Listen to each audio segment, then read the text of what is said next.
जय माता दी दोस्तों, हरे कृष्णा, राधे राधे। नवरात्रि आने वाली है। नवरात्रि के पहले दिन कलश स्थापना किया जाता है शुभ मुहूर्त पर। कलश स्थापना बहुत ही शुभ माना जाता है और लगभग हर घर में हर गृहस्थी कलश स्थापना करते हैं। बहुत ही सरल विधि से कलश स्थापना हम कैसे करेंगे, आइए इस वीडियो में हम देख लेते हैं। सबसे पहले सामग्री देख लेते हैं। कलश स्थापना के लिए हमें एक कलश की आवश्यकता पड़ेगी, जो कि पीतल का, तांबे का या तो फिर आप चांदी का या मिट्टी का भी ले सकते हैं। इसके कंठ में हमें मौली बांधनी है। कलश के नीचे अष्टदल कमल बनाने के लिए अक्षत यानी कि बिना टूटा हुआ चावल लेनी है। कलश के ऊपर रखने के लिए हमें पूर्ण पात्र, चावल से भरा हुआ पूर्ण पात्र लेना है। आप चाहे तो रंगीन चावल भी ले सकते हैं। कलश में कुछ खास चीज़ें डाला जाता है, आप वो देख लेते हैं। हल्दी के गांठ, 2 लौंग, 1 इलायची, 1 रुपया का कॉइन, साथ में देखिए 1 कौड़ी और 1 कमलगट्टा आप ले सकते हैं। लक्ष्मी प्राप्ति के लिए विशेष कलश स्थापना के समय ये दोनों जरूरी होती है। बाकी समय आप चाहे तो नॉर्मल कलश भी स्थापना कर सकते हैं। तो ये सारे सामग्री हमें ले लेनी है। इसके साथ ही देखिए हमें क्या चाहिए होता है, 1 लोटा जल, शुद्ध जल ले सकते हैं, गंगा जल ले सकते हैं, और चाहिए हमें अशोक या आम के पत्ते। आम के पत्ते ज़्यादा दिन तक हरा रहता है, तो आप आम के पत्ते, आम का पूरा बंच ले सकते हैं, और नहीं तो इस तरह का अशोक के पत्ते भी ले सकते हैं। और हमें शुद्ध जल चाहिए, आप गंगा जल ले सकते हैं या नॉर्मल जो शुद्ध जल होते हैं पीने के पानी, वो भी ले सकते हैं। इसके साथ ही देखिए कलश के ऊपर रखने के लिए पानी वाला एक नारियल चाहिए। इस पूजा में नारियल का श्री कलश ही स्थापित किया जाता है, तो नारियल जरूर चाहिए। साथ में हमें नारियल को लपेटने के लिए एक या तो कलावा ले लीजिए या तो एक चुनरी ले सकते हैं। अब हम करते हैं कलश स्थापना। अगर आपने रंगीन चावल लिया है तो बहुत सुंदर सा अष्टदल कमल बनाइए, और अगर नॉर्मल चावल लिया है तो इसमें 1 चुटकी हल्दी मिक्स कर दीजिए। बहुत ही आसानी से यहाँ पे देखिए हमने अष्टदल कमल बना लेंगे।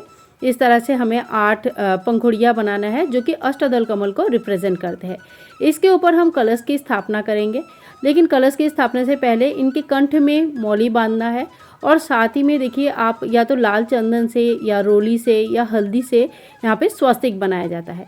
आप स्वास्तिक बना सकते हैं या 5 टीका भी दे सकते हैं, तो जैसे आपका सुविधा हो। यहाँ पे मैंने स्वास्तिक बना लिया। स्वास्तिक बनाएंगे तो पूर्ण स्वास्तिक बनाना आवश्यक होता है। इसके बाद हम शुद्ध जल से कलश को भर लेंगे। आप गंगा जल अगर बहुत ज़्यादा अवेलेबल है आपके पास, तो आप पूर्ण पात्र गंगा जल से भर सकते हैं, नहीं तो नॉर्मल शुद्ध जल से भी भर सकते हैं। यहाँ पे हमने पूर्ण पात्र जल से भर लिया है।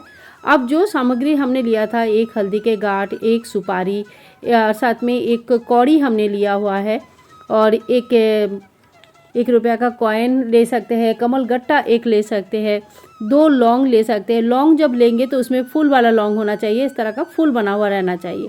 साथ में 1 इलायची ले लेंगे, 1 रुपया का एक कॉइन ले लेंगे। तो ये सारी चीज़ें कलश में डाला जाता है। कलश में आप इसके अलावा और भी चीज़ें ऐड कर सकते हैं, लेकिन इतनी मिनिमम सामग्री एटलीस्ट हम कलश में डालेंगे। कलश में इस तरह से डालने के बाद हम हाथ जोड़ करके सभी देवी देवताओं को कलश में आह्वान करते हैं। यह बलून कलश जो होता है ना, इसमें सभी देवी देवता का वास माना जाता है। इसके बाद 5 या 7 आम या अशोक के पत्ते लेनी है, उसमें टीका करनी है। आप चंदन से, हल्दी से या कुमकुम से टीका कर सकते हैं। लेने के बाद इसके ऊपर हम रखेंगे पूर्ण पात्र। पूर्ण पात्र जो होता है वो चावल से भरा हुआ रहता है, और पूर्ण पात्र इस तरह से ऊपर से ढक दिया जाता है कलश में।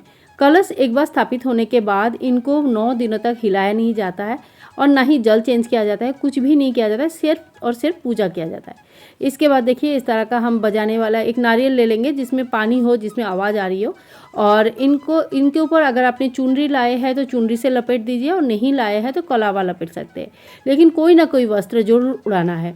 इसके बाद जो इनके मुख होता है ये पुजारी के तरफ होता है, और जो पूँछ होता है वो पूँछ पीछे के साइड में होता है।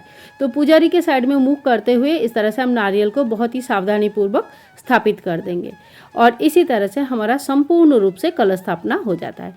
एक पुष्प रख के कलश की देवता का पूजन कर लेंगे हम लोग। तो जब भी हमें चौकी सजाना होता है, शुरू में ही हमें कलश स्थापना करना होता है, अखंड दीपदान करनी होती है, और नवग्रह सजाना होता है। तो ये सारी चीज़ें एक एक करके मैं आप लोगों को साथ शेयर कर रही हूँ। सभी वीडियोस अच्छे से देख लीजिए, ताकि पूर्ण चौकी जब हम सजाएंगे तो बहुत अच्छी तरह से सभी चीज़ें आप लोगों को समझ में आ जाए।